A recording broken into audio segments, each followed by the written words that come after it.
آپ نے 2-3 دفعہ یہ ورڈ یوز کیا اوریجنل سورسز، اور میرا چونکہ تھوڑا سا تعلق آئی ٹی سے بھی ہے، تو جب ہمیں پروگرامس میں پرابلم ہوتی ہے تو ہم اوریجنل سورس پہ جاتے ہیں اور ہم آئیڈینٹیفائی کرتے ہیں کہ کہاں پر ٹرانزیکشن میں یا کسی اور انٹرفیس میں کوئی پرابلم آئی ہے. تو when you refer to original source, آپ کا مطلب قرآن اور رسول اللہ صلی اللہ علیہ وسلم کی سنت ہے. جی اگر آپ اوریجنل سورسز کی بات کریں اور آپ پرانے علماء کے پاس جا کے تھوڑی سی، اب میں وہ عربی سیکھ گیا ہوں تو کچھ کتابیں جب پڑھتا ہوں تو حیرانگی ہوتی ہے کہ جب مقدمات پڑھتے ہیں آپ حدیثوں کی کتاب پہ تو اس میں لکھا ہوتا ہے کہ بھائی یہ ظنی ہے، ایٹ دا بیسٹ دے ظنی. اب پہلے تو اردو پڑھنے والے کو ظنی سمجھ نہیں آتا تھا، اب اگر سمجھ میں آنے لگا ہے تو کہ بھائی یہ گمان ہے کہ یہ ایسا ہوگا، نہیں تو وہ ایسا ہوگا جیسے حضور صلی اللہ علیہ وسلم نے کہا. تو یہ لوگ یہ پڑھ کے آئے ہیں، how do they make it sound like کہ دس از سو اوتھینٹک کہ اس کے علاوہ کوئی اور رائے ہی نہیں ہو سکتی، یا ان لوگوں نے اگر کوئی رائے قائم کر دی. جی اس میں دیکھیں ان کی جگہ پر اگر آپ کھڑے ہوں ہاں تو ان کا فیئر آپ سمجھیں گے. ہمیشہ زندگی میں ہم نے یہ سیکھا ہے، ہمارے استاد کا بھی یہی طرز عمل ہے کہ دوسرے کا موقف جیسے کہ وہ سمجھتا ہے اس طریقے سے بیان کرو. اس کی غلطی بھی واضح ہو جائے گی، اس پر تنقید بھی کرو، بٹ اس کی جگہ پہ جاؤ. آپ ان کی جگہ پر جائیں نا تو وہ معاملے کو دیکھ کیسے رہے ہیں؟ وہ معاملے کو ایسے دیکھ رہے ہیں کہ زمین پہ اللہ کا ایک پیغمبر آیا، اس پیغمبر نے آ کے دین دے دیا. اچھا وہ دین قرآن کی صورت میں بھی ہے، سنت کی صورت میں بھی ہے، اس پہ سب متفق ہیں، ان کے درجات پر بھی سب متفق ہیں، بھائی یہی اصل ہے. اس کے بعد پیغمبر کے علم و عمل کی روایت ہے جو حدیثوں کے ذخیرے میں ہمیں ملتی ہے، پیغمبر کے اجتہادات ہیں، پیغمبر کے ارشادات ہیں، پیغمبر کے فیصلے جو حدیثوں میں نقل ہو جاتے ہیں. پھر صحابہ اکرام جو پیغمبر کی صحبت میں رہتے تھے، ان کے کچھ معاملات، ان کے کچھ اطلاقی آراء، ان کے کچھ اجتہادات، ان کی کچھ آراء ہیں جن کو ہم آثار کا ذخیرہ کہتے ہیں.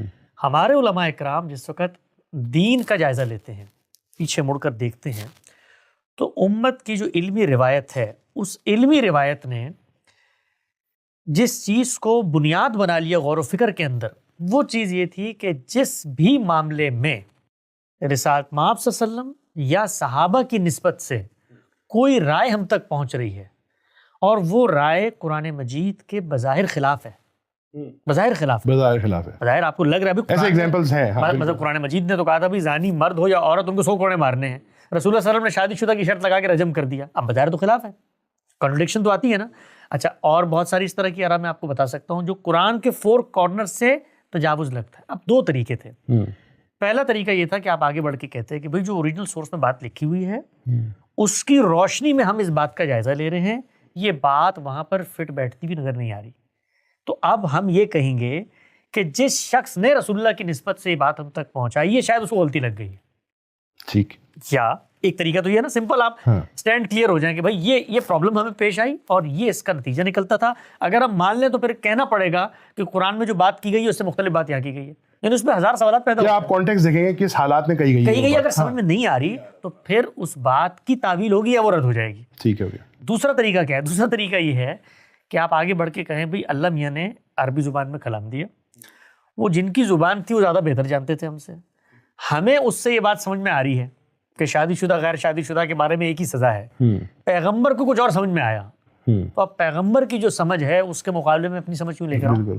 تو اگر اس نے کہہ دیا ہے کہ شادی شدہ کے ساتھ یہ معاملہ کرنا ہے، اس کو رجم کرنا ہے، تو ہم یہ کہیں گے، یہ میں آپ کو سادگی سے بتا رہا ہوں، ہم یہ کہیں گے کہ قرآن نے جو بات بیان کی تھی نا، رسول اللہ صلی اللہ علیہ وسلم نے اس میں اضافہ کر دیا یا اس کی تنسیخ کر دی یا اس کے اندر ترمیم، تغیر، تبدل کر دیا. کیوں؟ اس لیے کہ اللہ کے پیغمبر تھے نا، تو اللہ نے ان کو الگ سے بتا دیا ہوگا بھائی یہ کام کر دو. اللہ تعالیٰ نے ایک دی کتاب، تو بھائی سوال یہ پیدا ہوتا ہے کہ وہ اللہ تعالیٰ تھا، وہ تو ہر چیز سے واقف تھا، اس نے آدھی ہدایت یہاں دے دی اور اس سے مختلف ہدایت اپنے پیغمبر کو دے دی. وہاں پہ کہہ رہا ہے کہ اس کے اندر کوئی ہم نے ٹیڑھ نہیں رکھی، کوئی کجی نہیں رکھی، فیصلہ کرنے کے لیے کتاب آئی ہے. تو اب ان لوگوں کے پاس جائے تو وہ اس مخمصے کا شکار ہے. یہ شروع سے مسلمانوں کی علم کی بڑی، جس کو آپ کہتے ہیں نا مسائل یا چیلنجز. ہمارے دوست مولانا عمار خان ناصر نے بھی کتاب لکھی ہے قرآن و سنت کا باہمی تعلق، اسی مسئلے کے اوپر ہے پوری کتاب 600 صفحے کی، کہ بھائی جس وقت رسول اللہ کی باتیں مجھ تک پہنچی، علماء تک پہنچی، ابتدائی علماء امام شافعی تک پہنچی، تو ان کی ایڈجسٹمنٹ سب سے بڑا مسئلہ تھا. تو ہم لوگوں نے کیا کیا، جو ہمارے دبستان کے علماء ہیں، انہوں نے کہا بھائی یہ قرآن اور سنت کا 4 کارنر ہے.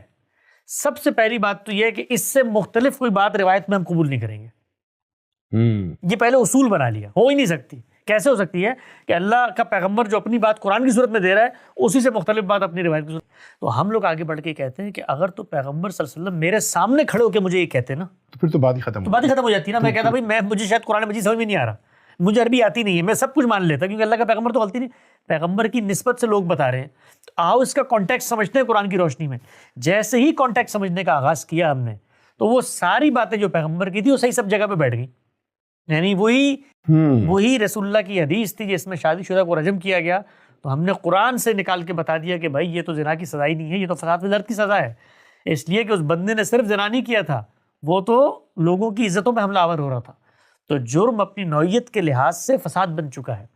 تو اس طریقے سے جو سب سے بڑا مخمصہ ہے علماء کا اس کو حل کیا ہے اور یہ بتایا ہے کہ اللہ کے پیغمبر کی نسبت سے اگر کوئی بات ہم تک پہنچتی ہے تو قرآن کی روشنی میں اس کو سمجھا جائے گا, نہ کہ اس کی روشنی میں قرآن مجید کو دوبارہ سے غور و فکر کا مرکز بنا لیں گے.